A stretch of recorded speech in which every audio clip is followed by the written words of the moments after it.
வணக்கம் சார். எமரால் சார் வணக்கம். ஜிஆர்சிஎம் குட் ஆர்சிஎம் சார். ஜெகதீஷன் சார் வணக்கம் சார்.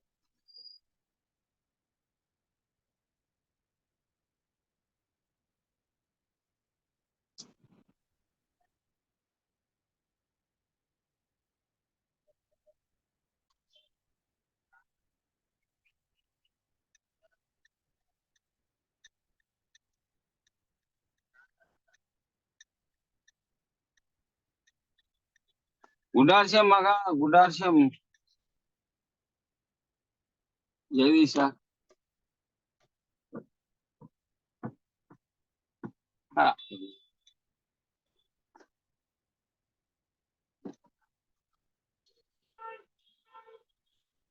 பாப்பா அதை தள்ளி விட்டு உட்காருங்க. கொண்டாங்க முன்னாடி வச்சுக்கிறேன். கொண்டாங்க. இல்ல மாத்திரை உள்ள போயிட்டு இருக்கு.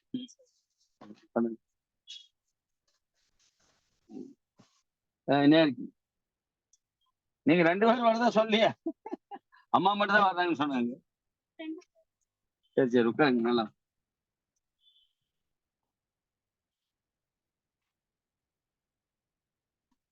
நல்லா இருக்கீங்களாம்மா? சரி சரி எவனும் இல்லை. நீங்க ரொம்ப முன்னாடி போன் பண்ணிட்டீங்க. சரி எனக்கு கரெக்டா 8:30 மணிக்கு மீட்டிங் இப்போ. சரி நான் அங்க விட்டுட்டு சாருக்கு இன்ஃபார்ம் பண்ணிடுறேன். சார் ஜெயதீஷ் சார் நான் பேசுறது கேக்குதா? மகா என்னாச்சுன்னு தெரியல, ஒருத்தருக்கும் கேட்கலையா? சார் சார் கேக்குது சார். சார் கேக்குதுங்க சார். இல்ல நீங்க கேக்குறீங்கன்னு தெரியலையே. அற்புதமான நாள் என்னன்னா, ஜெயதீஷ் சார் ஒரு 5 மினிட்ஸ் மட்டும் அப்புறம் நீங்க ஒரு இன்ட்ரோடக்ஷன் கொடுங்க சார். சார் இன்னைக்கு கொஞ்சம் இருக்கேன் சார். நான் அதனால இதை ஓபன் பண்றதுக்கு கொஞ்சம் போச்சு.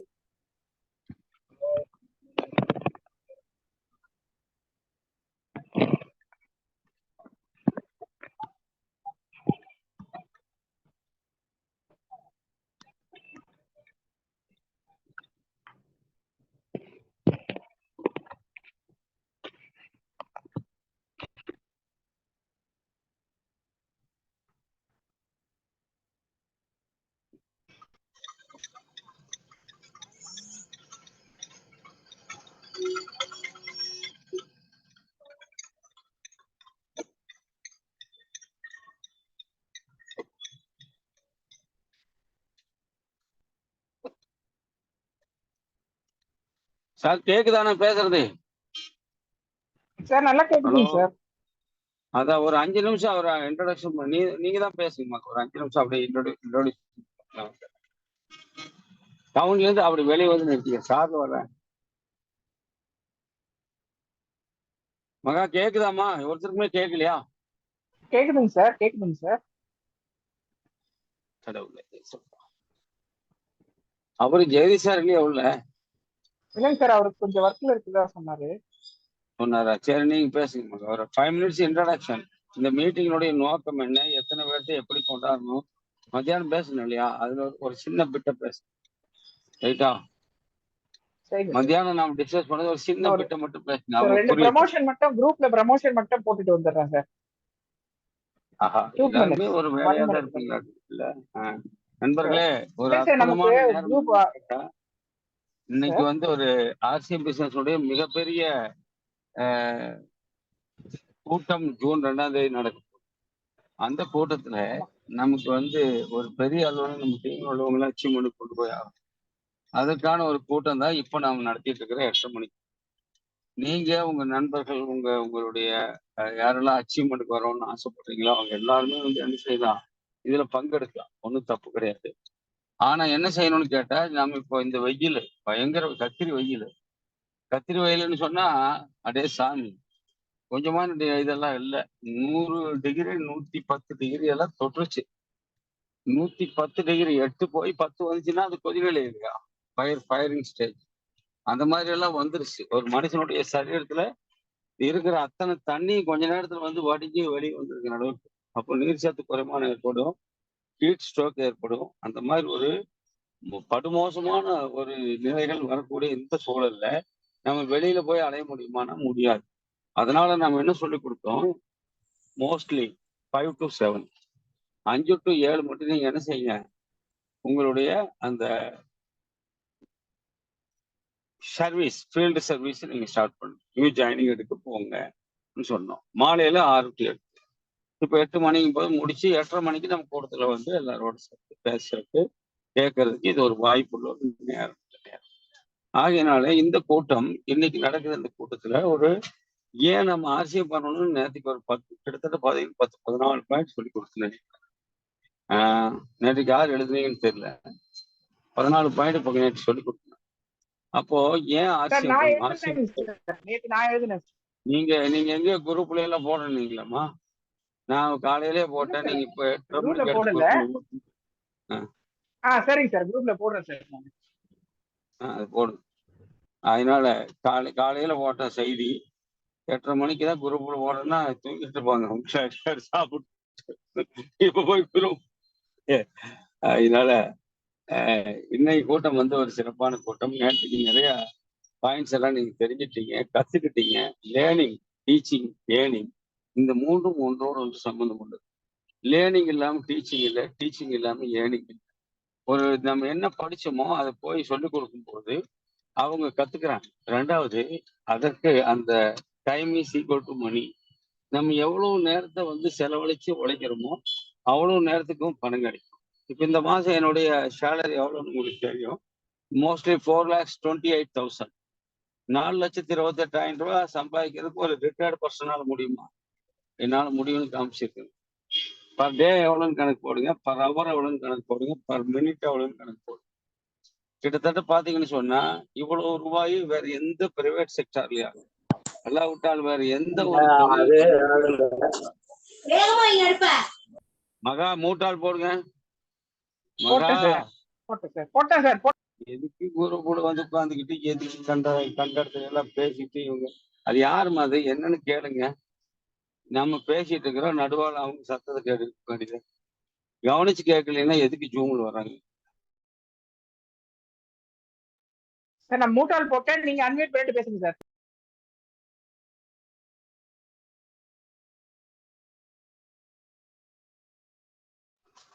அதனால இது வந்து இந்த கூட்டம் வந்து பாத்தீங்கன்னு சொன்ன எந்த இடத்துல விட்ட மகா மகாவும் மூட்டா இல்லைங்க சார் இருக்கேன் சார்.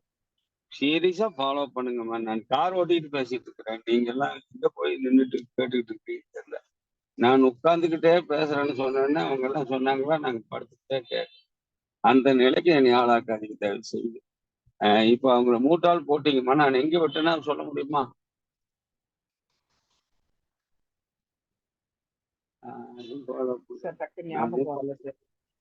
மகிழ்ச்சி, ரொம்ப சந்தோஷம். ஆகையினால எந்த செக்டார்லையும் சம்பாதிக்க முடியாத ஒரு சம்பாத்தியத்தை நம்முடைய பேசிவ் இன்கம். இப்போ திராணிக்கு மேல ஒரு மனுஷன் சம்பாதிக்க முடியுமா? முடியாது. இப்போ நமக்கு வந்து ஒரு மனிதன் தனிப்பட்ட முறையில வேலை பார்த்தா 8 மணி நேரம் வேலை பார்க்கலாம். நீங்க போன 10 மணி நேரம், 12 மணி நேரம். இந்த 12 மணி நேரத்துக்கு மேல ஒரு மனுஷன் வேலை பார்த்துட முடியுமான்னு கேட்டா டயர்டாயிருக்கும், முடியாது. அப்ப என்ன ஆகும்? 8 மணி நேரம் வேலை, 8 மணி நேரம் ரெஸ்ட், 8 மணி நேரம் வந்து நமக்கு வந்து தூக்கம். இதுதான் வந்து நியமிக்கப்பட்டிருக்கிற விஷயம். 8 hours நம்முடைய சர்வீஸ் 8 மணி நேரம் இருக்கணும், தூக்கம் 8 மணி நேரம் இருக்கணும், 8 மணி நேரம் வந்து ரெஸ்ட்ல இருக்கணும். வேலை பார்த்த அளவுக்கு ரெஸ்ட் இருக்கணும். வேலை ஒரு மடங்குன்னா ரெஸ்ட் 2 மடங்கு, தூக்கமும் ரெஸ்ட்டும் சேர்த்து 2 மடங்கு வரும். வாழ்க்கையின் பெரும்பகுதி பாத்தீங்கன்னா நான் இன்னொரு 30 வருஷம் இருக்கிறதா வச்சுக்கலாமே. இந்த 30 வருஷத்துல என்னுடைய வேலை நேரம் எவ்வளவா இருக்குன்னு கேட்டா 30 வருஷத்துல 10 வருஷம் தான் நான் வேலை செய்வேன்.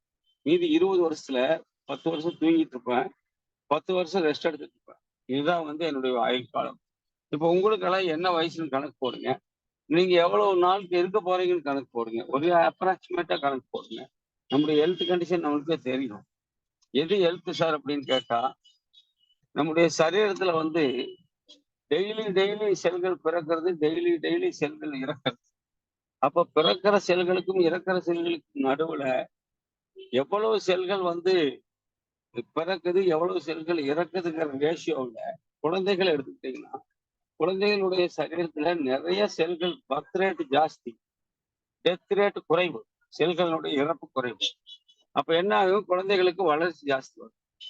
வாலிபம்னு வரும்போது பர்த் ரேட்டும் டெத் ரேட்டும் ஈக்குவல். அப்போ வாலிபம், இந்த வாலிபத்துல வந்த பிற்பாடு நமக்கு என்ன ஏற்படுதுன்னு கேட்டா, செல்களுடைய பர்த் ரேட்டு குறைஞ்சி டெத் ரேட்டு கூடும்போது ஆட்டோமேட்டிக்கா நமக்கு ஆயுஸ் என்ன ஆகுது, ரெடியூஸ் ஆக ஆரம்பிச்சு, நம்முடைய ஆயுள் குறைய ஆரம்பிக்குது. காரணம் என்னன்னு கேட்டா, செல்களுடைய பர்த் ரேட் குறைஞ்சிருச்சு, டெத் ரேட் கூடிருச்சு. நாளாக நாளாக நாளாக செல்களுடைய பர்த் ரேட் ரொம்ப ரெடியூஸ் ஆகி டெத் ரேட் ரொம்ப கூடும்போது ஒரு காலகட்டத்துல செல்களுடைய பர்த் ரேட் ஸ்டாப் ஆனா நம்முடைய டெத் வந்து ஸ்டார்ட் ஆயிடுச்சு. இதுதான் வந்து லைஃப், மனுஷனுடைய சரீரம். இப்ப இதை எப்படி சார் பேணி காக்குறது? நமக்கு வந்து ஆன்டி ஏஜிங் அப்படிங்கிற மாதிரி ஏதாச்சும் இருக்கா? வயதாகாமல் அல்லாவிட்டால் சாவை தடுக்கிறதுக்கு ஏதாச்சும் வழி இருக்கா? நிறைய இருக்கு. அதுல ஒரு வழி என்னன்னு கேட்டா, நம்ம சாப்பிடக்கூடிய உணவுல நம்ம என்ன சாப்பிட்றோமோ அந்த உணவுல நமக்கு என்ன இருக்க வேணும், நம்முடைய செல்களுடைய வளர்ச்சி அதிகமா இருக்கக்கூடிய உணவு சாப்பிட வேண்டும். அதுல நமக்கு கிடைச்சிருக்கிற நியூட்ரிசார்ஜ் மேன், பெண்களுக்கு நியூட்ரிசார்ஜ் உமன், இந்த ரெண்டு என்ன வேலை செய்யுதுன்னா ஆன்டி ஏஜிங் வேலை செய்யும். எவ்வளவு செல்கள் உங்களுக்கு செத்து போகுதோ அவ்வளவு செல்களை சரீரத்துல உற்பத்தி பண்ணி கொடுத்துட்டே இருக்கு. அதனாலதான் நம்மளால என்ன பண்ண முடியுது, வயதான தோற்றத்தை அடையாம, நம்முடைய ஸ்கின் சுருங்காம, நம்முடைய வந்து கண்கள் வந்து மங்கி போகாம. இப்ப எனக்கு வயசு 61, என்னால கார் ஓட்ட முடியுது, டவுனுக்குள்ள பேசிக்கிட்டே கூட ஓட்ட முடியுது. எப்படி? எனக்கு வந்து அந்த நியூட்ரிசார்ஜ் வியூ, அல்லாவிட்டால் நான் சாப்பிடக்கூடிய நியூட்ரிசார்ஜ் மேன், சாவி கொடுத்த பொம்மையாட்ட நம்மளால வேலை செய்ய முடியும். இதுதான் இது வந்து என்ன அப்படி கேட்டா, ஆன்டி ஏஜிங் அதுல இருக்கு நியூட்ரிசார்ஜ் மேன்ல. அதே மாதிரி பெண்களுக்கு நியூட்ரிசார்ஜ் உமன். இப்போ நமக்கும் பெண்களுக்கும் இருக்கிற வித்தியாசம் என்ன அப்படின்னு கேட்டா, பெண்களுக்கு வந்து மென்ஸ்ட்ரல் டைமு, அதே மாதிரி மதர் ஃபீடிங் டைமு. இப்போ எல்லாம் பாத்தீங்கன்னா மென்ஸ்ட்ரல் டைம்ல அவங்க அயன் லாஸ் ஆகுது உடம்புக்கு. மதர் ஃபீடிங் டைம்ல அவங்களுக்கு வந்து இது லாஸ் ஆகுது, கால்சியம் ஃபுல்லா லாஸ் ஆகுது. அதை அவங்க எப்பவுமே இறந்த மீண்டும் எடுத்துக்கிறது இல்லை. அதனால நாளுக்கு நாள் என்ன ஆகுதுன்னு கேட்டா, அவங்க சின்ன வயசுலயே வந்து, அதாவது 20 வயசுல 30 வயசு தோட்டத்தை அடைகிறாங்க, 30 வயசுல 50 வயசு தோட்டத்தை அடைகிறாங்க. இந்த ஏஜிங் ஃபேக்டர் எப்படி நடக்குது? மற்ற எல்லாத்துலயும் இல்லாத ஒரு ஏஜிங் ஃபேக்டர் பெண்களுக்கு மட்டும் எப்படி நடக்குதுன்னு கேட்டா, அவங்க சத்துமான குறைவு, சாப்பிடக்கூடிய சாப்பாடு எல்லாமே ஹைபிரிட்ஸ், சாப்பிடக்கூடிய சாப்பாடு எல்லாமே வந்து என்னன்னு கேட்டா, இன்னைக்கு வந்து மரபணு மாற்று பயிர்கள், கெமிக்கலைஸ்டு, அதே மாதிரி எல்லாமே கலப்படம். இதனால அவங்களுக்கு சத்துமான குறைவுகள் நிறைய. சக்கை சாப்பிட்டு வயிற்று இருக்கிறாங்க, சத்துமானத்தை அவங்க இழந்துடுறாங்க. அதுக்கு தான் நியூட்ரிசார்ஜ் உமன், நியூட்ரிசார்ஜ் மேன். இது மாதிரி பொருள்களின் மூலமாக ஆர்சிஎம்ல நமக்கு கிடைச்சிருக்கிற ஒரு பெரிய வாய்ப்பு என்ன அப்படின்னு கேட்டா, இதை சொல்லணும், போய் எல்லா இடங்கள்லயும் சொன்னா ஆர்சிஎம்ல ஜாயின் பண்ணுவாங்க. ஆர்சிஎம்ல நாம ஏன் சேரணும், எப்படி சேர்ந்த பிற்பாடு நாம எப்படி செயல்படணுங்கிறது தான் இன்னைக்கு நான் உங்களுக்கு சொல்லி, ஏன் சேரணுங்கிறதுக்கு உங்களுக்கு தெரியும். ஆர்சிஎம் நேற்று நிறைய சொல்லி கொடுத்துட்டா. பேசிவ் இன்கமுக்காக சேரணும், ஹெல்த்துக்காக சேரணும், வெல்த்துக்காக சேரணும், இதெல்லாம் நேற்றுக்கு நான் உங்களுக்கு சொல்லி கொடுத்தாச்சு. பட் இன்னைக்கு நான் உங்களுக்கு சொல்லிக் கொடுக்க போறது ஆர்சிஎம்ல சேரங்களுக்கு. ஆர்சிஎம்ல சேர்ந்த பிற்பாடு நீங்க என்ன செய்யணும், சேர்ந்த பிற்பாடு என்ன செய்யணும் அப்படின்னு கேட்டா, கான்பிடன்ட், ஒரு கான்பிடன்ட் இருக்கணும், செல்ஃப் கான்பிடன்ட், நம்பிக்கை. என்ன நம்பிக்கைன்னு கேட்டா, இப்போ நமக்கு வந்து ஜாயின் பண்ணிட்டோம், ஜாயின் பண்ணணும்னா பல லட்சங்களை சம்பாதிச்சிட முடியுமானா முடியாது. ஏன்னு கேட்டா, எல்லாமே வந்து ஒரே நாள்ல கிடைக்காது. காரணம் என்னன்னு கேட்டா, நம்ம ஒரு டீமை பில்ட் பண்ணோம், ஒரு டீமை நம்ம சேர்க்கறதுக்காக முதல்ல ஓடணும். முதல்ல நம்ம ஓடுறது ஒரு டீம் சேர்க்கறதுக்காக. அதுக்கப்புறம் டீம் சேர்ந்துருச்சு, நம்ம டீமோட சேர்ந்து ஓடுறோம். இப்ப 2 விஷயங்கள் நடந்துருச்சு. மூணாவது, நாம டீம் ஓடிட்டு இருக்கோம், நாம ரெஸ்ட் ஆயிட்டு. இதுதான் நெட்வொர்க் மார்க்கெட்டிங். இந்த கான்பிடன்ஸுக்கு இந்த பவர். கான்பிடண்டா இருந்து பண்ணாதான் இதை நம்ம அடைய முடியும். டீம் வந்து ஓடும், நாம வந்து ரெஸ்ட்ல இருக்கும். எவ்வளவு நாளைக்குங்கிறது நான் ஆரம்ப காலத்துல சொல்லிட்டேன். எவ்வளவு நாளைக்கு இது பண்ண முடியும்? ஒரு 14 ஸ்டெப்ஸ், மிஞ்சி போனா 14 மாசம். உங்களுக்கு ஒரு 14 வாரத்துல கூட நீங்க அதை பண்ணலாம். அது உங்களுடைய டூப்ளிகேஷனை பொறுத்து. அப்போ இந்த கான்பிடன்ஸ் உங்ககிட்ட இல்லைன்னு வச்சுக்கோங்களேன், என்ன ஆகும் அப்படின்னு கேட்டா, ஒரு குறிப்பிட்ட ஸ்டேஜுக்கு மேல சோர்வாயிடுவீங்க. ஒரு குறிப்பிட்ட ஸ்டேஜுக்கு மேல உங்களுக்கு என்ன ஆகும், இதில் ஒண்ணும் அவ்வளவா இல்லை போல இருக்குது. அப்படி இக்கரைக்கு அக்கறை பச்சையா இருக்கும். என்னை ஆர்சிஎம்ல சேர்த்து விட்ட நம்ம ரத்தனசாமி பத்தி பல முறை சொல்லியிருக்கிறேன், இப்பவும் சொல்றேன். அவர் இதோட கிட்டத்தட்ட 1000 கான்செப்ட் முடிஞ்சு 1001வது கான்செப்ட் கூட வந்துட்டார். அவர் பாட்டு போயிட்டே இருக்கிறார், ஒரு இடத்துல நிலையா இல்லை. காரணம் என்னன்னா அவருக்கு கான்பிடென்ட் கிடையாது. பட் என்னுடைய 15 ஆண்டு முடிஞ்சு 16வது ஆண்டுக்குள்ள நான் வந்திருக்கிறேன். டிரான்ஸ்போர்ட்ல வேலை பார்த்துட்டு இந்த பிசினஸ் எடுத்து தமிழ்நாடு மட்டும் இல்லாம ஒரிசா, வெஸ்ட் பெங்கால், ஜார்க்கண்ட், மும்பை, டெல்லி, கர்நாடகா, கேரளா 8 ஸ்டேட்ல எனக்கு பிசினஸ் பில்டு பண்ணியிருக்கான். எனக்கு ஆங்கிலம் தவிர வேற தமிழ் தெரியும், அவ்வளவுதான். வேற லாங்குவேஜ் தெரியாது. பட் இந்தி உள்ள மாநிலங்கள்ல கூட நான் போயிட்டு அங்க ஆங்கிலத்துல பேசி அங்குள்ள ஆளை வந்து ஹிந்தியில டிரான்ஸ்லேஷன் பண்ண சொல்லி டீம் கட்டி இருக்கிறோம். ஒரிசாவில் போன மாசம் பாத்தீங்கன்னா தமிழ்நாடோட ஜாஸ்தி பிசினஸ் அங்க இருக்கு. பாத்தீங்கன்னா 10-13 அச்சீவர்களை அங்க உருவாக்கி இருக்கிறோம். பின் அச்சீவ்மெண்ட்ல ஒரு இடத்துல ஒரு வேளை சவுத் இந்தியா இல்லாம அது வந்து ஈஸ்ட் இந்தியா, ஒரிசாங்கிறது வந்து கிழக்கு இந்தியா, ஒரிசா வெஸ்ட் பெங்கால்ல ஈஸ்ட் இந்தியன். அவங்களையெல்லாம் நம்ம சேர்த்து பண்றதாக இருந்தா அதிக பின்னச்சீவர்கள் நமக்கு அங்கிருந்தா வருவோம். இப்போ போன மாசத்து நம்ம போயிட்டு வந்த போது ஏப்ரல்ல 28 நம்ம இது போயிட்டு வந்தோம்ல ராஜகிரி ஸ்டேடியம் கொச்சின். அதுல பாத்தீங்கன்னா அதிகப்படியான அச்சீவர்கள் நம்ம டீம்ல இருந்து தான் போயிருக்காங்க. அப்ப எப்படி அது முடியுது அப்படின்னு கேட்டா, ஆர்சிஎம் பிசினஸ்ல கான்பிடென்ட். இந்த கான்பிடென்டா பண்ணுனா 1 by 1 நமக்கு அச்சீவ்மெண்ட் வந்துட்டே இருக்கும். நம்முடைய ஸ்டேஜ் கூடிக்கிட்டே இருக்கும், நம்முடைய இன்கம் கூடிக்கிட்டே இருக்கும். கான்பிடென்ட் லெவல் நமக்கு குறைஞ்சிருச்சுன்னு, தன்னம்பிக்கை குறைஞ்சிருச்சு. அதுக்கு பிற்பாடு நாம என்ன செய்வோம், வாப்லிங் ஆகும். நம்முடைய மைண்ட் வந்து வாப்லிங் ஆகும். வாப்லிங் ஆச்சுன்னு சொன்னா நம்ம என்ன செய்வோம், தப்பு பண்ணாரு. என்ன தப்பு பண்ணுவோம், இது அதுல பணத்தை போட்டா வருமா, இதுல போட்டா வருமா, எதுல போட்டாலும் வராது, எல்லாம் ஓடி. காரணம் என்ன கேட்டா, எல்லாம் பெரட்டு புத்தலாட்டம். பணத்தை கொண்டு பணத்தை புகாந்து பெரட்டக்கூடாது. 1978 மணி பேனிங் ஆக்ட்னு ஒண்ணு இருக்கு, நீங்க கூகுள்ல போய் சர்ச் பண்ணுங்க. பணத்தை கொண்டு பணத்தை புரட்டக்கூடாது, பணத்தை கொண்டு பணத்தை உருவாக்கக்கூடாது. பொருளை கொடுத்து பணத்தை வாங்கலாம். நம்முடைய கான்செப்ட் பொருள், நல்ல ஹெல்த்தி ப்ராடக்ட்ஸ், எல்லாமே ஹெல்த் ஓரியன்ட், ஜனங்களுக்கு தேவையானது. வெளியில இருக்கிற ஜனங்களுக்கு நாம தான் போய் சொல்லிக் கொடுக்கணும். விளம்பரத்தையும் மற்ற சுத்தி இருக்கக்கூடிய அந்த விஷயங்களை எல்லாம் பார்த்து மக்கள் என்ன ஆகுறாங்கன்னா ஏமாந்து போறாங்க.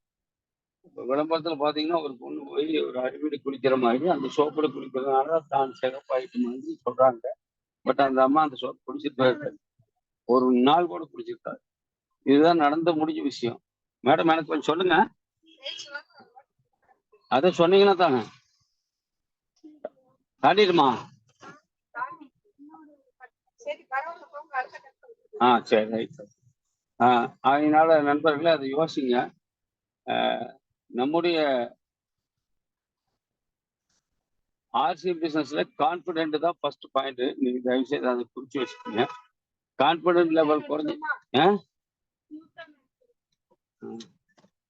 கான்பிடென்ட் லெவல் குறைஞ்சிருச்சு அப்படின்னா டீம் இருக்காது. அது மட்டும் இல்ல, நாமளே கூட ஆர்சிஎம் இருக்க மாட்டோம். நிறைய பேர் ரூபி பின்னுக்கு வந்துட்டு எல்லாம் கான்பிடென்ட்டை விட்டுட்டு போய் ரியல் எஸ்டேட் பண்ண ஆரம்பிச்சு போயிட்டாங்க. ஸ்கெச் சவுகான்னு ஒருத்தர் என்னை ரொம்ப அருமையா பார்த்துக்கிட்ட ஒரு மனிதர் தான். ஆனா ரூபி பின்னுக்கு வந்த ஒரு ஆளு அப்படி கான்பிடென்ட் லெவல் போயிடுச்சு.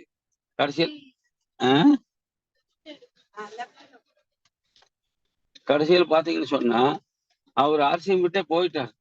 ஆர்சிஎம்ல அவர் கிடையாது, கான்பிடென்ட் லெவல்ல விட்டுட்டார். இதுதான் நடந்து முடிஞ்ச விஷயங்கள். கான்பிடென்ட்ங்கிறது என்னன்னு கேட்டா சுயநம்பிக்கை, செல்ஃப் கான்பிடென்ட். சுயநம்பிக்கை, தன்னம்பிக்கைன்னு பேர். அது தன்னம்பிக்கை இல்லாத ஒரு மனுஷன் கண்டிப்பா வந்து ஆர்சிஎம்ல நின்று பிடிக்க முடியாது. ஆர்சிஎம்குள்ள வந்துட்டேன் சார், கூட்டிட்டு வந்துட்டேன், ஜாயினிங் போட்டேன். அவங்களுக்கு முதல்ல நீங்க சொல்லிக் கொடுக்க வேண்டியது என்னது, கான்பிடென்ட்டை மட்டும் தான் நீங்க சொல்லிக் கொடுக்க வேண்டியது. கான்பிடென்ட்டை முதல்ல சொல்லிக் கொடுக்காம வேற எதையும் சொல்லிக் கொடுத்தாலும் அவங்க நின்று வேறுபடிக்க மாட்டாங்க. இதுவா? அதனால முதல் பாயிண்ட் வந்து கான்பிடென்ட். தென் செகண்ட் பாயிண்ட் என்ன அப்படின்னு கேட்டா,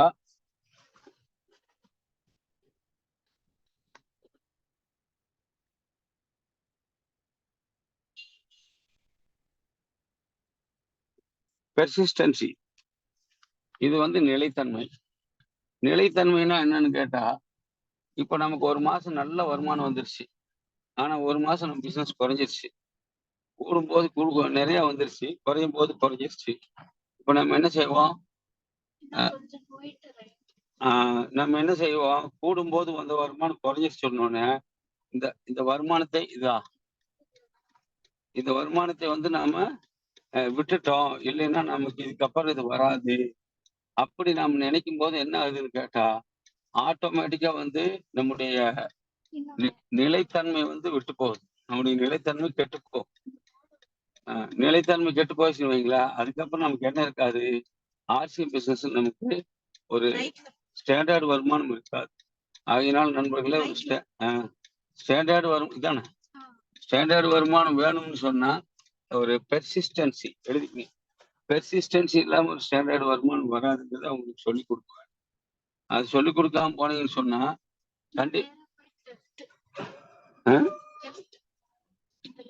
இதா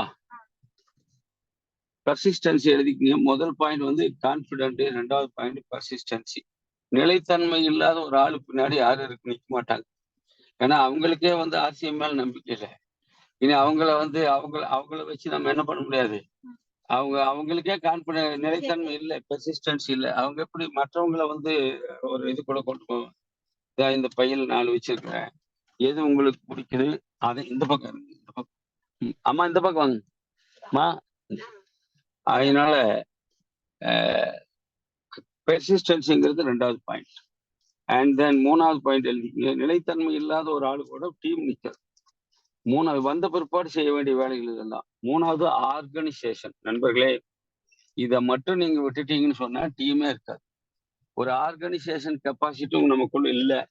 ஒரு மனுஷனை வந்து இழுத்து பிடிச்சி கொண்டுட்டு வர்றதுக்கு கட்டமைப்பு, அதுக்கு பேர் அமைப்பு, அல்லாவிட்டால் கட்டமைப்பு. ஆர்கனைசேஷன் இல்லை இன்ஃப்ராஸ்ட்ரக்சர். இதை சொல்லிக் கொடுக்கணும். உள்ள வந்த உடனே அவங்க ஆர்சிஎம் குள்ள வந்த உடனே இந்த விஷயங்களுக்காக நாம் வந்து சொல்லிக் கொடுக்காம விட்டுட்டோம்னு சொன்னா அவங்க என்ன ஆவாங்கன்னு கேட்டா, அவங்க போக்குல போயிட்டே இருப்பாங்க. எதுல போறாங்கன்னு தெரியாம அவங்க போக்குல போயிட்டே இருப்பாங்க.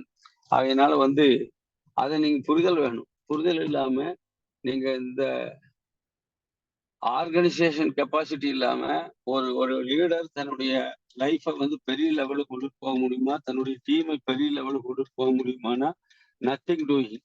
சான்ஸே கிடையாது. 100% கான்பிடென்ட்டா, அதாவது ஆர்கனைசேஷன் கெப்பாசிட்டி இல்லைன்னா ஒரு நாள் கான்பிடென்டாகவும் இருக்க முடியாது, பெர்சிஸ்டன்ஸாகவும் இருக்க முடியாது. ஆர்கனைசேஷனுக்கு வேற யாரை வச்சா ஒரு டீம் நடத்துது? குப்பையும் மண்ணையும் வச்சா நடத்த முடியும்? நல்ல நண்பர்களை வச்சு நடத்தணும்னு சொன்னா அவர்களிடத்துல நம்ம ஒரு நல்ல அமைப்பை நம்ம உருவாக்கணும். இவர் வந்து இந்த பின் அச்சீவரு, இவர் பியூஷ் ஓனரு, இவர் வந்து டிஸ்பிளே ஓனரு, இவர் வந்து என்னது டைமண்ட் கிராஃபரு, இவங்க கன்சிஸ்டன்சி, இவங்க வந்து என்னது ஸ்டார் டைமண்ட் கிராஃப், இவங்க வந்து என்னது ஸ்டார் பின் அச்சீவரு, இவங்க வந்து ஓப்பனரு, பிகினரு. இந்த மாதிரி எல்லாம் நீங்க ஆட்களை ஒருங்கிணைத்து அவங்கள வச்சு ஒரு ஆர்கனைசேஷன் பண்ண தெரியலன்னு வச்சுக்கோங்களேன். இது பாயிண்ட் நம்பர் 3. ஆர்கனைசேஷன் பண்ண தெரியல அப்படின்னு சொன்னா கண்டிப்பா என்ன ஆகாது, ஒரு மிகப்பெரிய டீமுக்கு நீங்க சொந்தக்காரரா இருக்க முடியாது. காரணம் என்னன்னா அவங்களுக்கு சொல்லிக் கொடுக்கணும். அப்போ நான் மட்டும் ஆர்கனைசேஷனை விட்டுருந்தா எப்படி இவ்வளவு பேர்த்த கொண்டுட்டு வந்து தமிழ்நாட்டுல ஒண்ணு சேர்க்க முடியும்? இப்போ என்ன மாதிரி டீம் லீடர்கள் உருவாகணும்னா நான் என்ன செய்யணும்? அவர்களை எல்லாம் ஒரு அமைப்பு ரீதியாக கட்டமைக்க வேண்டும். ஒரு மீட்டிங்னா ஒடியார வைக்கணும். ஒரு பிசினஸ்னா அந்த பிசினஸ்குள்ள ஒரு பொருள் வந்துருச்சுன்னா அந்த பொருள் விளக்கம் கேட்க சொல்றாங்கன்னா கேட்க வைக்கணும். அவங்களுக்கு இதுல ஒரு ஈடுபாட்டை கொண்டு வந்து ஒரு அமைப்பை உருவாக்க வேண்டும். இதுதான் நம்ம செய்ய வேண்டிய வேலை. இதை நாம் செய்யாமடி எதுவுமே நமக்கு வந்து அக்கறை இல்லாம இருந்தோம்னு சொன்னா ஆட்டோமேட்டிக்கா என்ன நடக்கும்? ஆர்கனைசேஷன் பவர் இல்லாம ஒரு டீமு பெரிய அளவுல வந்து சோபிக்காது. ஆனா அந்த லீடர் பெரிய அளவுல அவரால் நின்று பிடிக்க முடியாது. இத்தனை நான் சொன்ன எல்லாத்துக்கும் மூலமா ஒண்ணுக்கு ஒண்ணு சம்பந்தம் உள்ளது. இது எல்லாமே என்னது ஒண்ணுக்கு ஒண்ணு சம்பந்தம் உள்ளது. ஏன்னு கேட்டா ஆர்கனைசேஷனுங்கிறது ரொம்ப முக்கியம். ஒண்ணுக்கு ஒண்ணு இதை பிடிச்சி பாத்தீங்கன்னா அது, அதை பிடிச்சி பாத்தீங்கன்னா இதுங்கிற மாதிரிதான் இருக்கு. ஒன்னோட ஒண்ணு மிகுந்த சம்பந்தம் உள்ளதா இருக்கு. அதே மாதிரி அடுத்ததாக பாத்தீங்கன்னு சொன்னா பாயிண்ட் நம்பர் 4. பாயிண்ட் நம்பர் 4 வந்து கெட்டிங் அலாங். கெட்டிங் அலாங்னா என்ன சார் அப்படின்னு கேட்டா, ஒருத்தரோட ஒருத்தர் பழகிறது. இப்போ எடுத்தோடனே ஒருத்தரோட கோவப்பட்டு கூடாது, வெறுத்திருக்கக்கூடாது, ஒருத்தர் திட்டி இருக்கக்கூடாது, ஒருத்தரை வந்து ஒதுக்கி இருக்கக்கூடாது. நம்மளை பார்த்துதான் அவங்க என்ன செய்வாங்க, நம்ம கிட்ட நல்லா பழகுவாங்க. பழகும் தன்மையும் நமக்கு இருக்க வேண்டும். அதான் கெட்டிங்கலாம். கெட்டிங்கலாங்கன்னா நல்லா பழக தெரியணும். பழகும் தன்மை நமக்கு இருக்கணும். பழகும் தன்மை நம்ம கிட்ட இல்லைன்னு வச்சுக்கோங்க, 100% என்ன ஆகாது, நீங்க ஆர்கனைசேஷனே பண்ண முடியாது. அப்புறம் என்ன பண்ண முடியாது, நிலைத்தன்மையும் போயிடும். அப்புறம் என்னது, உங்களுக்கு பெர்சிஸ்டன்சியும் இருக்காது. அப்புறம் என்னது, கான்பிடென்டும் போயிடும்.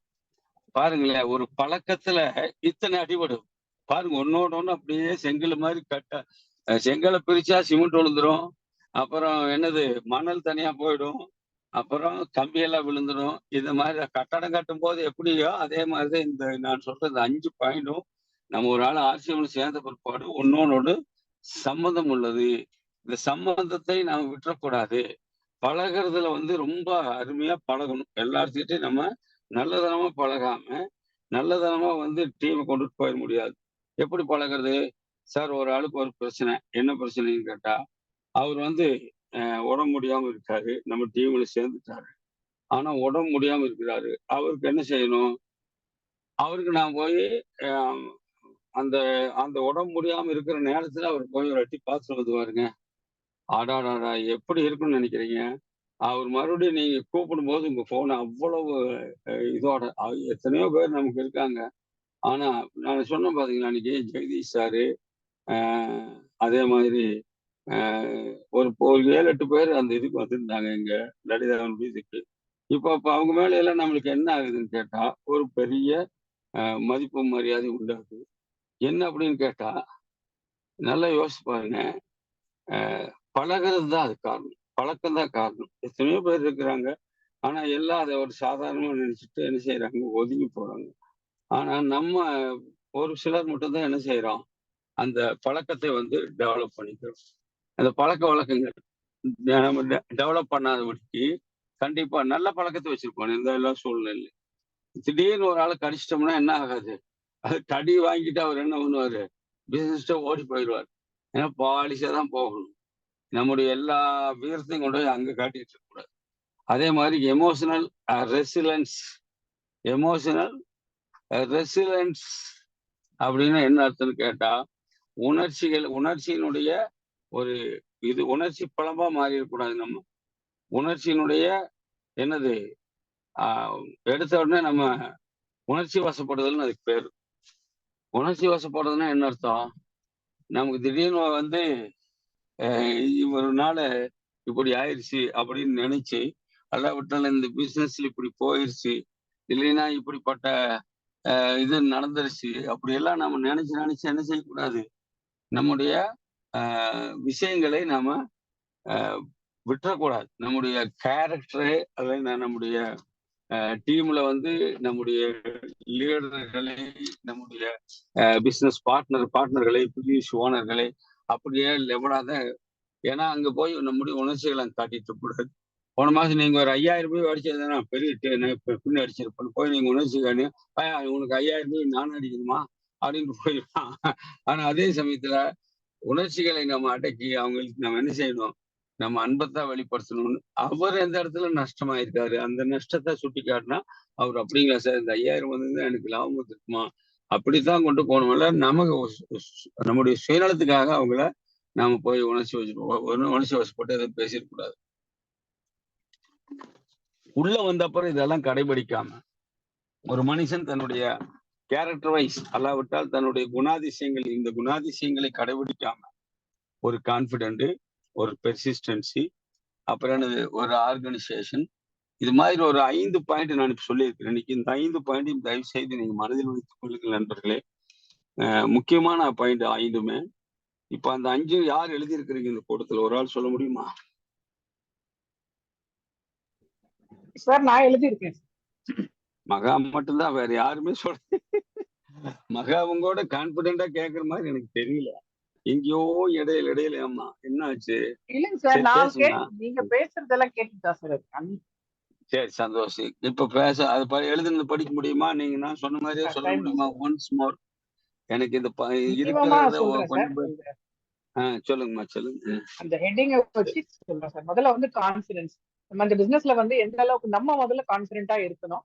நம்ம ப்ராடக்ட் மேல, கம்பெனி மேல, நம்மளோட சர்வீஸ் மேல, நம்ம டீம் மேல நம்ம நிச்சயமா கான்பிடண்டா இருக்கும். ஒரு கொஞ்சம் கான்பிடன்ட் பின்னடைவு ஆனாலும் நம்ம மொத்தமா நம்ம வந்து இந்த பிசினஸ் பண்ண முடியாது. எவ்வளவுக்கு எவ்வளவு கான்பிடண்டா, தன்னம்பிக்கை மிகுதியா இருக்கிறோமோ அவ்வளவுக்கு அவ்வளவு இந்த பிசினஸ் யார் என்ன சொன்னாலும் நம்ம கிட்ட அந்த கான்பிடன்ஸ் இருக்கும்போது நிச்சயமா நம்ம வந்து இந்த பிசினஸ் லாங் ரன் கொண்டு போகலாம். அடுத்தது பெர்சிஸ்டன்ஸ்னாக்கா கண்டினியூ. என்ன சார் தமிழ் அர்த்தம் என்ன சார் சொன்னீங்க? எனக்கு அது கான்செப்ட் புரிஞ்சுது. தமிழ் அர்த்தம் என்ன சார் அதுக்கு? நிலைத்தன்மை. நிலைத்தன்மை. நிலைத்தன்மை. நிலைத்தன்மை. நிலைத்தன்மை. நிலைத்தன்மை. நிலைத்தன்மை. நிலை நிலை நிலை ஸ்டாண்டர்ட். ஸ்டாண்டர்டா இந்த பிசினஸ் நம்ம வந்து எவ்வளவு கான்பிடண்டா இருக்கிறோம், அதே மாதிரி இந்த பிசினஸ் நம்ம நிக்கணும். எவ்வளவு சூழல்கள் வந்தாலும் நம்ம டீம், நம்மளுடைய வியாபாரம், நம்மளுடைய எல்லாத்தையும் நம்ம வந்து இந்த பிசினஸ் நிலைத்தன்மையோட நம்ம இருக்கும்பொழுது லாங் ரன்ல போறதுக்கு இந்த மாதிரி விஷயங்கள் நமக்கு நிச்சயமா கை கொடுக்குது. அடுத்தது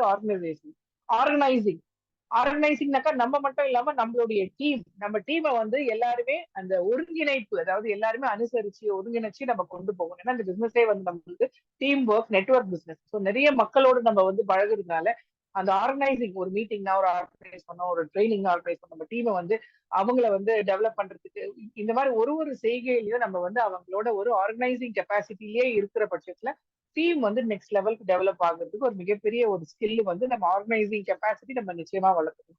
அடுத்தது கெட்டிங் அலாங் வித், அதாவது கெட்டிங் அலாங்னாக்கா எல்லாருக்கும் டீம் இருக்கிறவங்க அப் அண்ட் டவுன் யாரா இருந்தாலும் அவங்களோட சார்ந்து நம்ம போகணும்.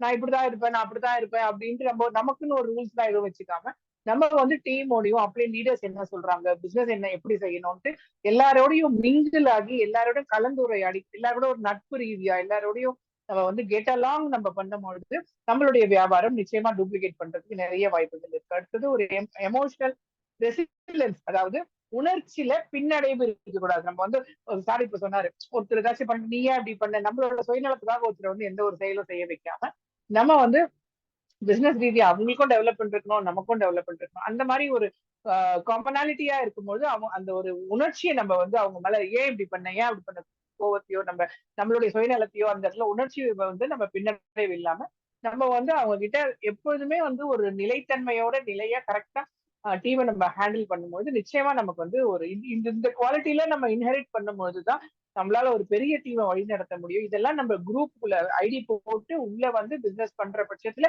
இத்தனை ஸ்கில்லையும் நம்ம வந்து வளர்த்துக்கும் பொழுது நம்மளுடைய டீம் வந்து நிச்சயமா நெக்ஸ்ட் லெவலுக்கு போகும், நம்ம பிசினஸும் க்ரோ ஆகும். Sir thank you sir. Very nice. நல்ல கிளாஸ் கொடுங்க மகாவுக்கு. ஒரு நல்ல ஸ்டூடெண்ட்டுக்கான எல்லா குவாலிட்டி இருக்கு. வேற யாராச்சும் கை தூக்குறாங்களான்னு பாருங்கம்மா, எழுதியிருக்காங்களா, இந்த மாதிரி சொல்லுவாங்களா. நான் சொல்லி கொடுக்கறது மேட்ரு இல்ல, அந்த சொல்லி கொடுக்கறது எத்தனை பேர் அப்சர்வ் பண்ணீங்க, எத்தனை பேர் ரிச், எத்தனை பேர் ரிச் போவர், எத்தனை பேர்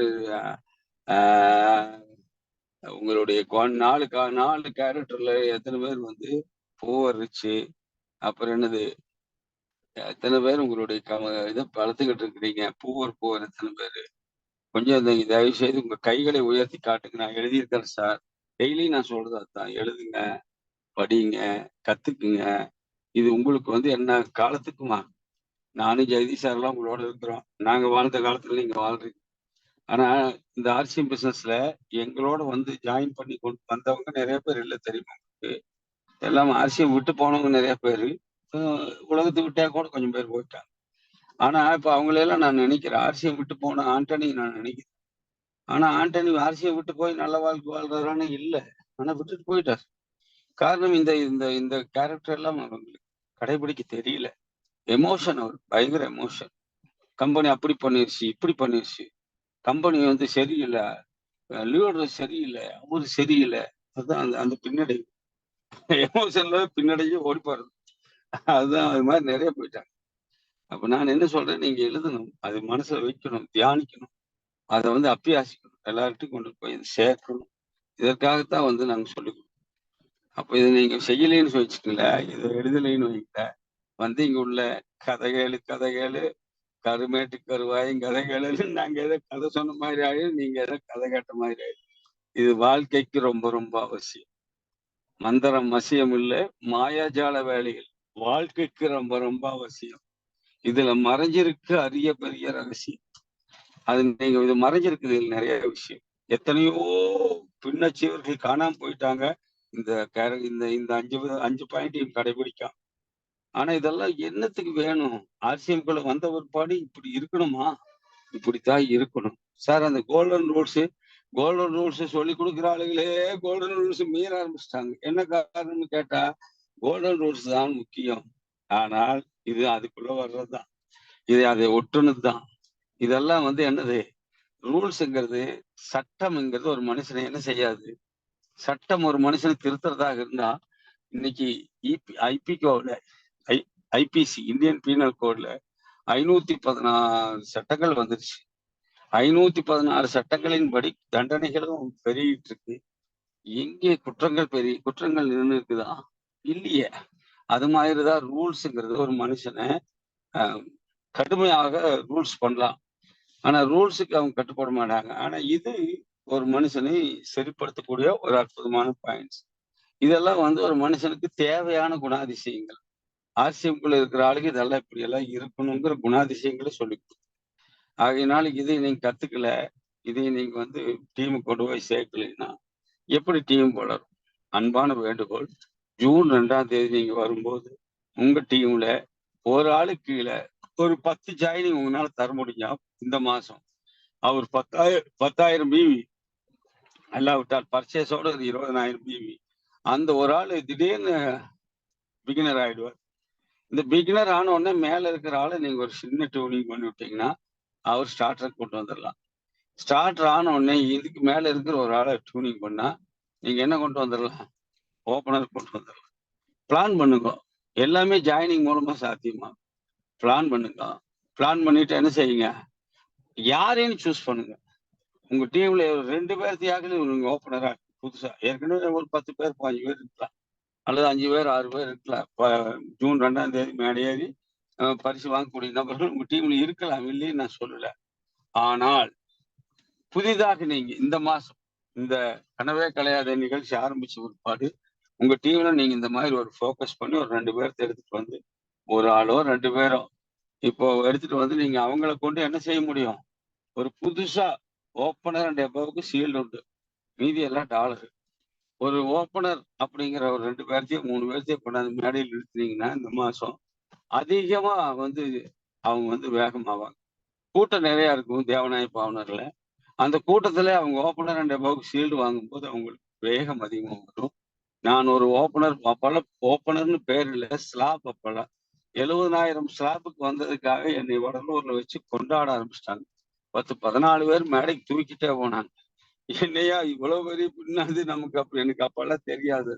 அப்பெல்லாம் ஸ்லாப் பின்னு கிடையாது. 70,000 ஸ்லாப் வந்தவங்க வாங்கன்னு கூப்பிடும் போது என்னைக்கு தூக்கிட்டு போனாங்க மேடைக்கு வடலூர்ல. நம்ம டைமண்ட் சார் அப்ப சபையரா இருந்தார். அந்த ஒரு நிகழ்ச்சி எனக்கு ரொம்ப நெகிழ்ச்சி தான், மன நெகிழ்ச்சி கொடுக்கும். ஆம் நண்பர்களே, அந்த நிகழ்ச்சி தான் என்னுடைய வாழ்க்கையில என்னை உந்து விசையாக்க பண்ணுச்சு. உங்க டீம்லயும் ஒரு ஓப்பனர் கொண்டு வாங்க. அந்த கூட்டத்துல அவர் போய் ஒரு ஷீல்டு வாங்கிட்டு வரட்டும். அந்த நெகிழ்ச்சி, அந்த மகிழ்ச்சி, அந்த மன மகிழ்ச்சி அவங்க என்ன செய்ய வைக்கும் தெரியுமா? பெரிய அளவுல பெரிய பின்னச்சிவரா உங்க டீம்ல ஒரு ஆள் உருவாகும். இப்ப நீங்க எடுக்கிற முயற்சி, இப்ப நீங்க கொடுக்கிற பயிற்சி, இப்ப நீங்க கத்துக்கிற எல்லா விதமான விவரங்களும் உங்க டீமுக்கு ரொம்ப பிரயோஜனமா இருக்கு. பேசணும்னு சொல்லும் போது பேச மாட்டு சபை நடுவே நீ தோலை வாசியா நின்றான் குறிப்பறிய மாட்டாதவன் நான் மரம்ங்கிறார். நல்லா யோசிங்க. சபை நடுவே நீட்டோலை வாசியா நின்றான் குறிப்பறிய மாட்டாதவன் நன்மரம் அப்படின்னு என்ன அர்த்தம்?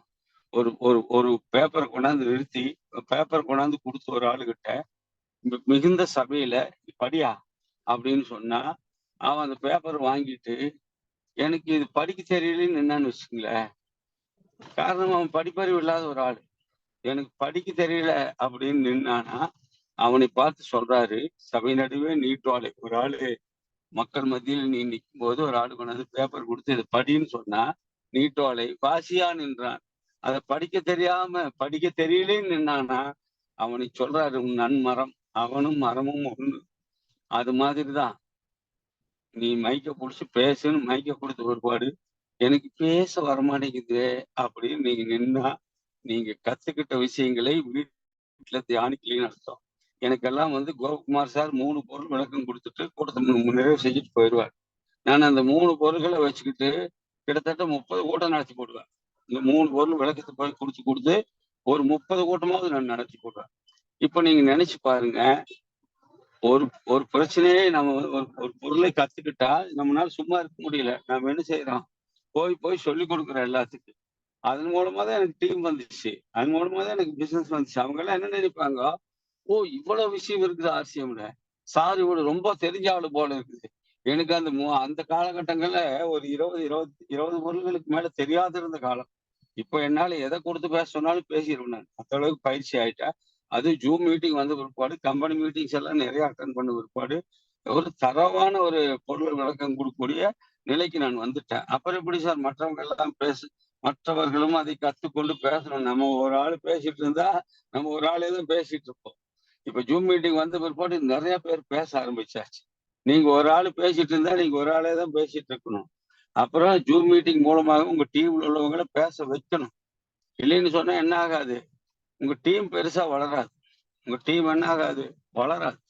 காரணம் என்னன்னு கேட்டா, பேச்சாற்றல் ஒரு சபையில கொண்டுட்டு போய் ஒரு ஆளை நிப்பாட்டி பேச முடியல, எனக்கு பேச வரலன்னு சொன்னா கத்துக்கிட்டதை அவங்க என்ன செய்யல, தியானிச்சு பார்க்கல. அதை கொண்டு போய் ஜனங்களுக்கு சொல்லணுங்கிற எண்ணம் வரல. தயவு செய்து நீங்க உங்களை மாற்றிக்கொள்ளுங்கள். உங்க டீம்ல ஒரு 10 பேச்சாளர்கள் உங்களுக்கு கீழே வரணும். சும்மா ஒரு சின்ன கூட்டத்துல பேச விடுங்க. அறையில் ஆடாமல் அம்பலத்தில் ஆட முடியாது. அறையில் ஆடுறதுன்னா என்ன சார், அறையில் ஆடுறதுன்னா சின்ன சின்ன அறை தான். ஜூம் கிளம்புங்கிறது யாராவது, இப்ப நான் உங்களை பார்க்க முடியுதான்னு கார் ஓட்டிட்டு இருக்கிறேன், டவுனுக்குள்ள கார் ஓட்டிட்டு இருக்கிறேன், உங்களை என்னால பார்க்க முடியுதா, பார்க்க முடியல. ஆனா என்னால என்ன பண்ண முடியுது, பேச முடியுது. The same manor. இதே மாதிரி கொஞ்சம் பேர் வந்து என்ன செய்யலாம், மக்களை பார்த்து பேசுறதுக்கு வெக்கப்படலாம். அப்ப நீங்க பார்க்காம பேசுறது எப்படி, பார்க்காம பேசுறதா ஜூம் களம். நீங்க பார்க்காம பேசுறதுக்கு ஒரு வாய்ப்பு தான் இந்த ஜூம் களம். ஜூம் களத்துக்கு வந்துட்டீங்கன்னா தாராளமா என்ன செய்யலாம், நீங்க கண்ணுல பார்க்காமயே எல்லாம் பேசிட்டு இருக்க முடியும். உங்களை யாரும் வந்து பார்க்க மாட்டாங்க. வீடியோவில் வந்துதான் பேசணும்னு கட்டாயம் இல்லை. வீடியோவில் இல்லாம கூட பேசலாம். அது ஜூம் களத்துல மட்டும் தான் சாத்தியம். எக்ஸ்கியூஸ் கேட்டு நான் பேசிட்டு இருக்கேன், நிறைய பேர் பேசுறாங்களே. ஆகையினால ஜூம் களத்துல வீடியோவில் வந்து பேசினா நல்லதுதான், பழகணும். அது மாதிரி பழகுனா உங்களுக்கு வெக்கம் போகும். ஆரம்பத்துல பழகிறதுக்கு முன்னாடி நீங்க அந்த வீடியோவில் வராம பேசுங்க. வீடியோவில் வர்றதுனால என்னன்னு கேட்டா, நீங்க நம்ம ஜெகதீஷ் சார் எல்லாம் வந்து என்ன பண்றாருன்னா ரெக்கார்டிங் பண்றாரு. அந்த ரெக்கார்டிங்ல வெறும் வாய்ஸ் மட்டும் ரெக்கார்ட் ஆகுறதுனால உங்களுக்கு வந்து உங்களை யாரும் பார்க்க மாட்டாங்க. இந்த வியூவர்ஸ் இருக்காங்க இல்லையா, பார்க்கறவங்க யாரும் உங்களை பார்க்க மாட்டாங்க. ஏன்னு கேட்டா, முகத்தை காட்டி பேசுறவங்க மட்டும்தான் ஃபோக்கஸ் பண்ணுவாங்க. இல்லைன்னு சொன்னா ஃபோக்கஸ் கொடுக்க மாட்டாங்க. அது ரொம்ப நேரம் யூடியூப்ல பார்க்க மாட்டாங்க. அப்ப முகம் தெரிஞ்சா, ஓ பேசுறாரா, இவர் பேசுறாரு, ஜெகதீஷ் சாரே பேசுறாரு, முகத்தை தெரியாம பேசுனா அதை பார்க்க மாட்டாங்க. பார்த்தா கூட கொஞ்ச நேரம் பார்த்துட்டு அவங்க அடுத்த இதுக்கு போயிடுவாங்க. என்ன ரொம்ப வாய்ஸே கேட்கறது. அதுக்குதான் வீடியோவில் பேச சொல்றது. எல்லாமே உங்க நன்மைக்காக தான் இவர்கள் நடக்கிறது. புரிந்து கொண்டு செயல்படுங்க நண்பர்களே. இனி உங்கள் டைம். இந்த 10-12 நிமிஷம் உங்களுக்காக ஒதுக்கப்பட்டிருக்கிறது. உங்க கருத்துக்களுக்காக. எனக்கு தெரியல எத்தனை பேர் கருத்து சொல்ல போறீங்க, எத்தனை பேர் கை தூக்க போறீங்கன்னு. நான் இன்னைக்கு எழுதிக்கிட்டேன்னு சொன்னா கை தூக்குங்க. இல்லைன்னா நான் இன்னைக்கு கத்துக்கிட்டேன்னு சொன்னா கை தூக்குங்க. இல்லைன்னா நான் வந்து யூடியூப்ல ரெக்கார்டிங் பார்த்து தெரிஞ்சுக்க போறேன்னு சொன்னா அதுக்கு கூட கை தூக்குங்க. இல்லைன்னா நான் கவனமா கேட்டேன்னா கை தூக்குங்க. இல்ல சார் நான் கவனிச்சே கேட்கல சார், அதுக்கு கூட கை தூக்குங்க. எனக்கு நீங்க 1 2 3 4 5 6 6 பேர் இருக்கிறீங்க. அதுல ஜெகதீஷ் சார் என்னை கழிச்சுட்டு 5 பேர் இருக்கிறோம். இந்த 5 பேர்ல எத்தனை பேரை வந்து எழுதிக்கிட்டீங்க, படிச்சுக்கிட்டீங்கிறது தான் என்னுடைய. ஏன்னா இன்னைக்கு சனிக்கிழமை மிகச்சிற சாரி இன்னைக்கு என்ன கிழமை இன்னைக்கு, எஸ் சாட்டர்டே. என்ன பண்ணீங்கன்னு எனக்கு தெரியாது. இந்த சனிக்கிழமை நாள்ல இவ்வளவு நேரம், கிட்டத்தட்ட உங்களுக்கு ஒரு 3/4 மணி நேரம் நான் பேசிட்டேன். 3/4 மணி நேரத்துல நீங்க என்ன கத்துக்கிட்டீங்க, நீங்க என்ன தெரிஞ்சுக்கிட்டீங்க, ஒரு பாயிண்ட் கூட எனக்கு தெரிஞ்சுக்கிட்டேன்னு சொன்னா கூட, 5ல் 1 தெரிஞ்சுக்கிட்டேன்னு சொன்னா கூட நான் சொல்லி கொடுத்ததுக்கு அர்த்தம் உண்டு. யாராச்சும் கை தூக்குறீங்களா? உங்களை அன்மியூட் பண்றதுக்கு மகாவும் ஜெகதீஷா இருக்காங்க. Anybody else? ஒன்னும் வேலை கத்துக்கிட்டேன் சார், எழுதி இருக்கிறேன், வெரி நைஸ், சூப்பர், ரொம்ப மகிழ்ச்சிமா. நீங்க கத்துக்கிட்டீங்க இல்லையா, அது எனக்கு ரொம்ப சந்தோஷமாக நீங்க கத்துக்கிட்டதுனால எழுதிக்கிட்டீங்க, அது படிச்சும் காமிச்சிட்டீங்க, அது எனக்கு ரொம்ப சந்தோஷமாக. வேற யாரு? ரைட். இப்போ நம்ம டீமை பொறுத்த வரைக்கும் ஆர்சிஎம் பிசினஸ்ல நம்ம தான் இப்ப பெரிய லெவல்ல வளர்ந்துட்டு இருக்கிற டீம் சவுத் இந்தியாவில். சில விஷயங்களை சொல்றேன். 38 மாவட்டங்கள் இருக்கிற தமிழ்நாட்டுல நம்ம எத்தனை மாவட்டத்துல போல வச்சிருக்கிறோம்னா ஒரு 7 இல்லைன்னா 8 மாவட்டங்கள், மிஞ்சி போன ஒரு 9 மாவட்டங்கள், மீதி எல்லாமே வேக்கண்ட்ல தான் இருக்கு. அப்போ இந்த வேக்கண்ட் தமிழ்நாட்டிலே எத்தனை கிடக்குது இந்தியா. அப்புறம் இந்தியாவுக்கு அப்புறம் நம்ம என்னது மற்ற இந்தியாவுக்கு மேல என்ன செய்யணும், தமிழ்நாட்டு விட்டு அடுத்த ஸ்டேட்டு போகணும், இந்தியா முழுக்க கவர் ஆகணும், அப்புறம் தானே வேர்ல்டு வைடு போகும். ஆனா வேர்ல்டு வைடு இருக்கா? இருக்கு. நாளைக்கு உங்களுக்கு ஒரு பெரிய இது என்னன்னு கேட்டா, இந்த டிப்போக்கள் எல்லாம் லேட்டா திறந்தாங்க, 7ஆம் தேதி தான் திறந்தாங்க. காரணம் இந்த வெப்சைட் எல்லாம் மாறினதுனால பண பரிவர்த்தனையில ஏதாச்சும் மாற்றங்களுக்கான பார்த்துக்கிட்டு பொருள் கொடுக்கலாம். ஏன்னா வேர்ல்டு வைடு வரும்போது சில மாற்றங்கள் தேவைங்கிறதுனால அந்த 7ஆம் தேதி ஓபன் பண்ண சொன்னாங்க. பண்ணியிருக்கிறாங்க. நிறைய இடங்கள்ல ஸ்டாக் இல்லை, நிறைய இடங்கள்ல பொருள் இல்லை, நிறைய பிரச்சனைகள் இருக்கிறதுனால நாளைக்கு நம்முடைய ஜோனல் மேனேஜர், நம்ம ஏரியா மேனேஜர் மிஸ்டர் கார்த்தி வந்து பேச வர்றாரு. நாளைக்கு 2 to 4 ஜூன் கூட்டம். அவசியம் நீங்க எல்லாரும் அந்த கூட்டத்துல பங்கெடுக்கணும். எதுக்கு சார் பங்கெடுக்கணும்னு கேட்டா, உங்களுடைய பிரச்சனைகளை சொல்லும் போது அவரு பாலமா இருந்து இங்கிருந்து என்ன செய்வார், கொண்டுட்டு போய் கம்பெனிக்கு சொல்லி கம்பெனி மூலமாக நமக்கு சப்ளை மற்ற எல்லாவற்றையும் துரிதப்படுத்தி கொடுப்பார். ஏன்னு கேட்டா, தமிழ்நாட்டை பொறுத்த வரைக்கும் வளர்ந்துட்டு இருக்கிற ஒரு ஸ்டேட்டுங்கிறதுனால கம்பெனி எம்டியும் சரி, எம்டியோட சன்னும் சரி, எம்டியோட டாக்டரும் சரி, தமிழ்நாட்டுல வந்து என்ன போனாலும், என்ன கொரிஸ் போனாலும், என்ன வந்து கம்பெனிக்கு வந்து டிமாண்ட் போனாலும் உடனே கவனிக்கிறாங்க, உடனே செய்ய சொல்றாங்க. அவ்வளவு கவனம். டிசிஜி ஆனாலும், அவர் மகன் ஆனாலும், மகள் ஆனாலும், அர்பித் ஜெயின் ஆனாலும், நம்ம பகவத் ஆனாலும், அங்க அட்மின் டீம் ஆனாலும், நம்ம உசேன் சார் ஆனாலும், எல்லாரும் தமிழ்நாட்டு மேல ஒரு ஃபோக்கஸ் இருக்கிறாங்க. இப்போ டீம் குட்டாட், டீம் நியூட்ரி சார்ஜ், அப்புறம் டீம் அரிதி சஞ்சீவனி, எல்லாருமே தமிழ்நாட்டு மேல ஒரு கரிசனையா இருக்கலாம். ஆனா நாம் என்ன செய்யறது இல்லை, அது சரியா கவனிக்கிறது இல்லை. வர்ற 15ஆம் தேதி புதன்கிழமை அன்னைக்கு நம்ம கோழிக்கோட்ல ஒரு டெக்னிக்கல் மீட்டு குட்டாட்டு டீம் குட்டாட்டு ஏற்பாடு பண்ணியிருக்காங்க. வித் லஞ்ச், நானு ஜெகதீஷ் சாரு, நிறைய டெக்னிக்கல் இங்கிருந்து போறோம். அப்போ இது மாதிரி ஒரு டெக்னிக்கல் மீட்ல அல்லாவிட்டால் ஒரு பெரிய பெரிய கூட்டங்கள்ல டெசிஷன் மேக்கிங் மீட்டிங்ஸ்க்கெல்லாம் நீங்க வரணும்னா சீக்கிரமா நீங்க டெக்னிக்கல் பின்னாடிக்கணும். டெக்னிக்கல் அச்சீவர் மட்டும் ஏன் சார் இவ்வளவு தூரம் ஃபோக்கஸ் பண்றாங்க அப்படின்னு கேட்டா, டெக்னிக்கலுங்கிற ஒரு ஸ்டாண்டர்ட் வருமானம் வரக்கூடிய இடம். அதுக்கப்புறம் நீங்க என்ன, உங்களுக்கு டீம் வந்துடும், உங்க டீம் மட்டும் நீங்க ஃபோக்கஸ் பண்ண. அதனாலதான் டெக்னிக்கல் சீக்கிரமா அடிங்கன்னு நாங்க சொல்றோம். தயவு செய்து டெக்னிக்கல் அச்சீவ்மெண்ட்டுக்கான பிளானிங்க நீங்க எல்லாரும் பண்ணுங்க. அந்த வாய்ப்பை நீங்க வந்து விரைவில் வந்து அடையணும். அதற்கு நாங்க சொல்ற இந்த ஸ்டெப்ஸ் எல்லாம் நீங்க 1 by 1 வந்தாதான் எடுத்தோடனே ஒரு டெக்னிக்கல் அச்சீவர் ஆயிட முடியுமா சார்? சான்ஸே கிடையாது. எடுத்தோடனே ஆயிட முடியாது. அதுக்கு இந்த மாதிரி ஸ்டெப் பை ஸ்டெப் போகணும். இப்போ மகா வந்து ஸ்டார்ல இருந்து கோல்டுக்கு வந்துட்டாங்க. கோல்டுல இருந்து என்ன ஆவாங்க, ஸ்டார் பிளாட்டினம் போவாங்க. அதுக்கப்புறம் டெக்னிக்கல்.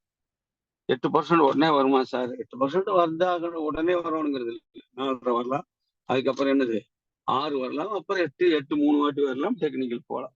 இதுதான் வந்து பிளானிங். இது நீங்க செய்யுங்க நண்பர்களே. அதனால இந்த கூட்டம் உங்களுக்கு ஒரு அற்புதமான கூட்டம். இவ்வளவு நேரம் நான் கார் ஓட்டிட்டு இருந்தேன், இப்பதான் கார் நிறுத்திட்டு இருக்கிறேன். ஆகையினால் உங்களோட கூட இடைப்பட எனக்கு நீங்க கொடுத்த எல்லா வாய்ப்புகளுக்கும் நன்றி, கேட்டவர்களுக்கும் நன்றி. உங்களை எல்லாத்தையும் நான் அன்மியூட். ஜெகதீஷ் சார் எதுவும் பேச முடியுமா சார்? சார் ஏதோ ஒரு வேலையா போயிட்டு சார் முடிச்சிட்டேன். ஒரு ஹோம் மீட்டிங் பண்ணிருந்தேன், முடிச்சிட்டேன் sir. Very nice. Home meeting பண்ண முடிச்சிட்டேன். ரொம்ப நன்றி சார். வாங்க முடிச்சிடலாம் சார், நீங்க முடிச்சிடலாம், நம்ம நாளைக்கு பேசிக்கலாம் சார். சரி, மகிழ்ச்சி. நன்றி நன்றி நண்பர்களே, நன்றி. உங்க எல்லாரும் நான் அன்மியூட் பண்றேன். கனவே கலையாதுன்னு சொல்லிட்டு என்ன செய்யணும், நீங்க வெளியே போகணும். ஜெயாசி மலன்னு சொல்லக்கூடாது. எல்லாம் ஒரே ஒருமித்த குரல். நீங்க முதல்ல உங்க எல்லா வீடியோவும் ஆன் பண்ணுங்க. நான் ஆன் பண்ணிட்டேன்ல, நீங்க எல்லாரும் ஆன் பண்ணுங்க. மகா கூட வீடியோவில் வர்றதில்ல, எல்லாம் க்ளோசிங் தான். ஒரு நாளைக்கு நான் வீடியோவில் வரல, ஒருத்தர் வீடியோவில் வர்றது. எல்லாம் வந்து அன்மியூட் ஆகுங்க, எல்லாரும் வீடியோவில் வாங்க. கனவே கலையாதுன்னு சொல்லி கூட்டத்தை நிறைவு செய்யலாம். அதனால எல்லாருமே வீடியோவில் வரலாம். எனக்கு தெரியும் நீங்க வீட்டுல தான் இருப்பீங்கன்னு தெரியும். முடிஞ்ச ஒரு போர்வையோடு போத்திக்கிட்டு அப்புறமேல வீடியோவில் வாங்க, யாரு வேணாங்க போறோம். அது நான் இப்ப கார்ல உட்காந்து பேசிட்டு இருக்கிறேன். கனவே கனவே கனவே கலையாதே, கனவே கலையாது, கனவே கனவே கலையாது, கலையாதே, கனவே கலையாது. மனப்பூர்வமான பயணம், கனவே பயணம். Very nice. Thank you sir. கலையாது. Very nice, very nice. Good night, sweet dreams. வாழ்த்துக்கள் நண்பர்களே.